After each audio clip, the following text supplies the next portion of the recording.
Leo tuangalie jinsi mmeng'enyo wa chakula unavyofanya kazi. Tumbo huzalisha asidi nyingi ya kumeng'enya chakula, ambayo ina faida nyingi na madhara pia. Ili mwili kujilinda kutokana na madhara yake, tumbo limefunikwa na utando ambao una jukumu la kulinda kuta za tumbo zisiharibiwe na hiyo asidi. Huo utando ukiwa dhaifu, asidi ni rahisi kufika kwenye kuta za tumbo na kupelekea kuchunika kuta za tumbo na kusababisha maradhi yanayoitwa gastritis. Hali hiyo ya uchumaji na uharibifu wa kuta za tumbo ukiendelea kwa muda mrefu, ndo unaenda kusababisha maradhi ya vidonda vya tumbo.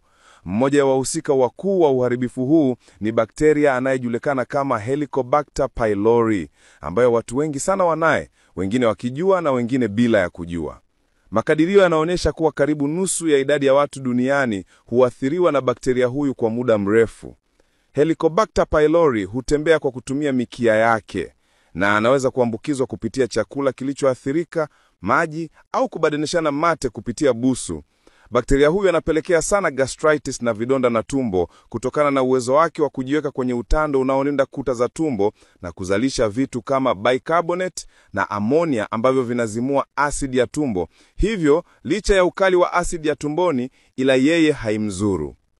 Aidha, baadhi ya aina za hatari za Helicobacter pylori hubeba gene iitwayo CAG-A, ambayo inaweza kusababisha uharibifu wa utando unaolinda kuta za tumbo kwa kuzalisha sumu zinazovuruga utendaji kazi wa seli za utando unaolinda tumbo.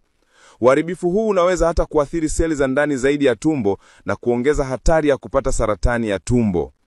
Je, unajua nini cha kufanya ukiwa unasumbuka na huyu bakteria anayeitwa Helicobacter pylori? Usisahau kusubscribe kwa ajili ya kupata elimu kama hizi.